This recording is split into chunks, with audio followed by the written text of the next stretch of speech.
অচেনা যানজট কমাতে ডিএমপি সম্প্রতি চালু করেছে নতুন ডাইভারশন পদ্ধতি। তবে এর কার্যকারিতা নিয়ে জনমনে দেখা দিয়েছে মিশ্র প্রতিক্রিয়া। কারো মতে এটি যানজট নিরসনে সহায়ক, আবার কেউ বলছেন পরিস্থিতি আরও জটিল হয়েছে।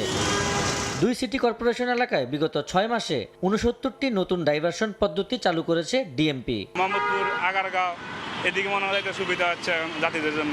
এখানে আমাদেরকে আরো ভোগান্তি বেশি হচ্ছে, যানজটও কমে গেছে, ঠিক আছে, আর গাড়িটাও ওই সাথে ঘুরে আসে দিকে আরো ভালো হয়েছে। আগের তুলনায় এখনো ওই রকম পরিবর্তন আমরা দেখতে পাচ্ছি না। আধা ঘন্টা কমসে কম 45 মিনিট বসে থাকা লাগতো জ্যামের কারণে। গাড়িটা ইউটার্ন নিয়ে আসতেছে, সেজন্য আগের থেকে অনেক পরিবর্তন আসছে। ইউটার্নটা বন্ধ করে দিয়েছে, খুবই ভালো হয়েছে।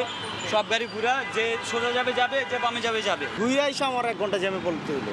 ওইখানেও সিগন্যাল, এখানেও সিগন্যাল, তাহলে আমার লাভটা কি? মগবাজার এলাকায় ডাইভারশনের দুর্ভোগ আরও বাড়ার অভিযোগ পথচারীদের। 40 মিনিটের আগে একটা সিগন্যাল যেতে পারতেছে না, তাহলে ভাই এটা বুঝেন, একটা মুমূর্ষু রুগী নিয়ে যদি আপনি এখানে দাঁড়ান, এই